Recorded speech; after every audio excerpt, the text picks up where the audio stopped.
Hoje vamos fazer uma viagem no tempo. Uma viagem àquela que foi talvez a maior aventura da história da humanidade, a conquista do fogo. E olhem, isto é muito, mas muito mais do que uma história sobre calor e luz.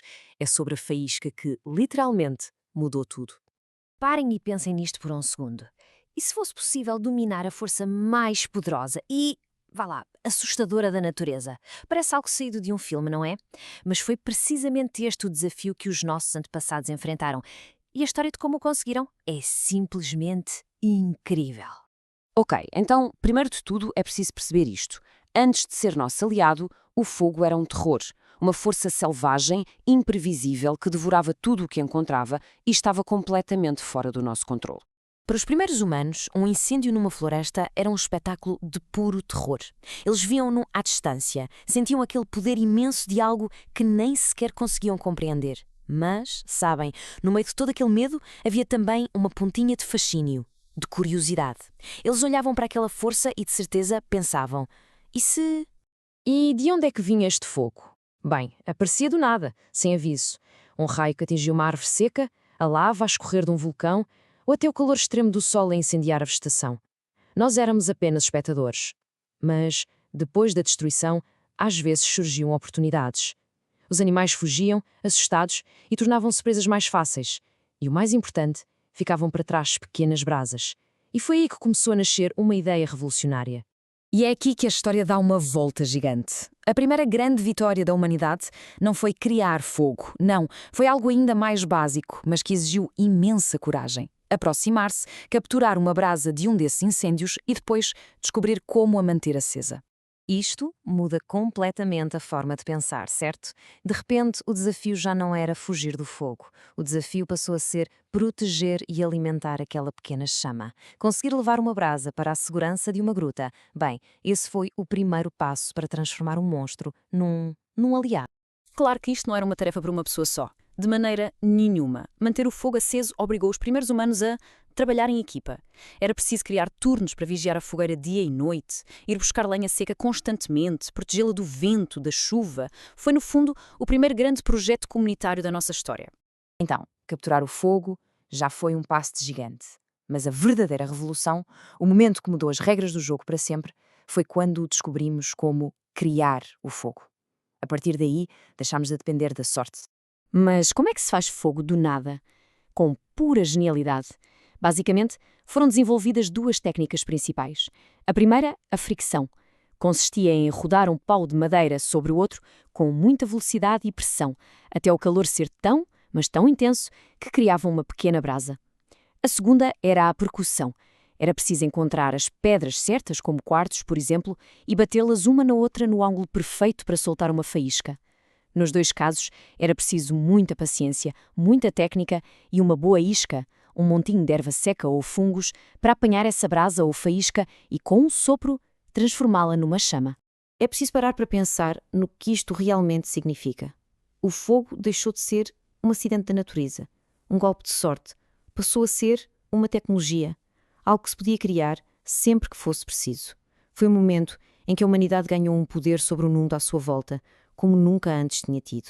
E com este novo poder, o mundo nunca mais foi o mesmo. A sério, esta única invenção provocou uma cascata de mudanças tão grandes que nos definem até hoje.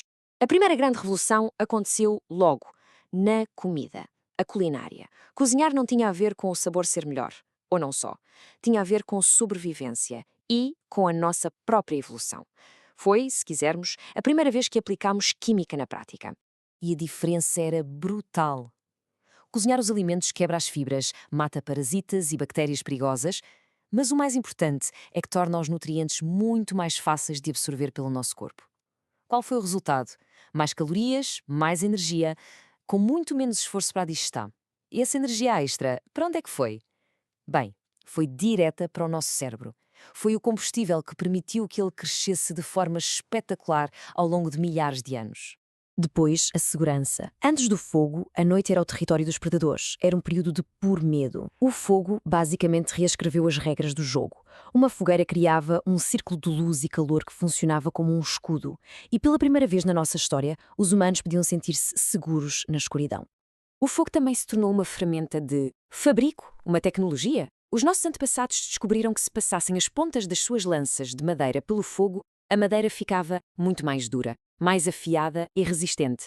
Era quase como uma metalurgia primitiva e tornou a caça muito mais eficaz e, claro, mais segura. Mas talvez a mudança mais profunda de todas tenha sido a nível social. A fogueira tornou-se, vá lá, o primeiro centro comunitário. Era à volta do fogo que todos se juntavam no final do dia. Partilhavam comida, contavam histórias, passavam conhecimentos, planeavam o dia seguinte. Foi neste ambiente seguro e quente que os laços sociais se fortaleceram e que a nossa linguagem e cultura começaram realmente a florescer. 32 graus Fahrenheit, ou seja, 0 graus Celsius, o ponto de congelação da água. Antes do fogo, esta temperatura era uma barreira mortal. Com o fogo, os humanos não só conseguiram sobreviver em invernos brutais, como puderam fazer algo impensável, migrar para climas muito mais frios. Foi o fogo que nos permitiu conquistar novos continentes e espalharmos-nos por todo o planeta. Basicamente, tornou o mundo inteiro na nossa casa. E é incrível pensar que aquilo que começou com uma simples brasa numa gruta não ficou lá atrás no passado. Pelo contrário, o legado dessas primeiras chamas está por todo o lado. Está na base de toda a nossa civilização. É só olhar para esta linha do tempo para perceber como tudo está ligado. O controle do fogo permitiu a metalurgia, ou seja, trabalhar os metais, porque para derreter metal é preciso um calor intenso que só o fogo controlado consegue produzir. Mais tarde foi o mesmo princípio da combustão que alimentou as máquinas a vapor da Revolução Industrial. E hoje? Hoje é a combustão, controlada ao mais ínfimo detalhe, que lança os foguetões para o espaço. Há uma linha direta, sem interrupções, desde a primeira fogueira até às estrelas. Esta frase resume tudo na perfeição. Com o fogo, o ser humano deixou de ser apenas um observador da natureza, para passar a ser um agente de transformação. Ganhámos a capacidade de moldar o mundo à nossa volta. Em vez de sermos nós a adaptar-nos sempre ao ambiente, passamos a adaptar o ambiente a nós. E tudo isto nos leva a uma última questão para refletir. O fogo foi a tecnologia que definiu os nossos antepassados e que moldou o futuro deles. Se olharmos para o mundo de hoje, qual será o nosso fogo? Qual é a invenção ou a tecnologia que está agora mesmo a definir quem somos e quem nos vamos tornar? Fica a pergunta no ar.